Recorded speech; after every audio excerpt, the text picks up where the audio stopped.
When I first started it, you had a zone, you didn't cross the line, you didn't help anybody else out other than to just go back them up, make sure they didn't get shot, and then you drive off as quick as possible for you didn't have to get included in their call.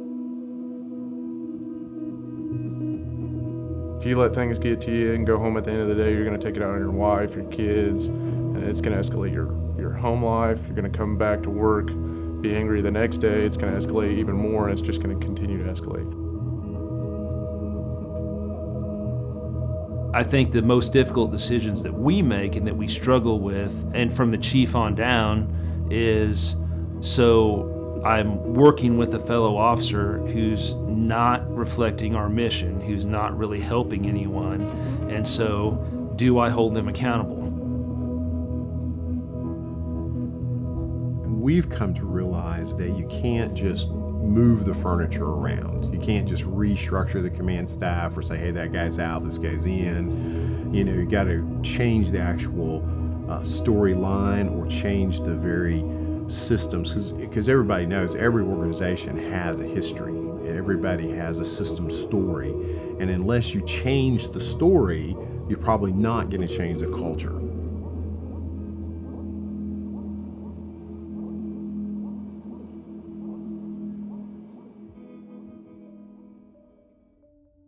I started to kind of put it together, you know, that I really need to change the way I do things. You know, you can begin to make a series of decisions that at the moment they don't seem to be significant. It's like throwing a rock in the water.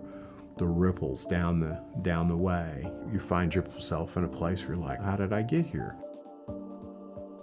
You got to realize that at the point you're at right now that, you know, they're not very well trusted, you're not very highly thought of, and you have to take it on a one-on-one basis.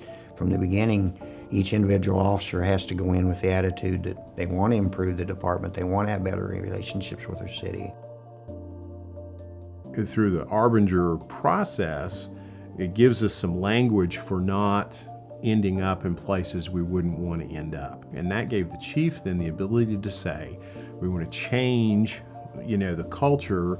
Chief and all our command staff puts it into our mind that we should be treating people at a certain standard. Whenever I contact them, you know, they're probably not having the best day, whether it be an accident, a ticket, getting arrested. So I gotta think about, if I was in their position, just had a car accident, do I want to receive a ticket? So I can kind of understand some of their anger. I don't take it personally towards me, and I think that just helps me get through it. By really stressing that we're not perfect, we're always trying to improve, but in the end, that is the style of leadership that we want here. Words are cheap. I mean, anybody can say, oh, I care about you, the person. It's an altogether different deal when somebody comes in and closes the door and says, you know, I care enough about you as a person to ask you a couple of questions about how you're relating to this person over here or your attitude. You can still treat somebody with respect and get the point across and be very firm with them too. If I get somebody yelling in my face and stuff, that doesn't mean me just turn around and yell back at them. How you act reflects. We can do our job and be firm and do what we have to do when we need to do it and still be a friend to the community. You make your department the way it is or the way it isn't and needs to be. It's not going to happen overnight.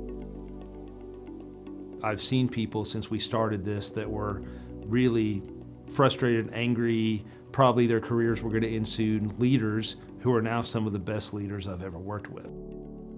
And that becomes the ongoing work, because it takes a lot of deliberate, intentional, purposeful, engaged conversations. We're not perfect, but this is what makes us go.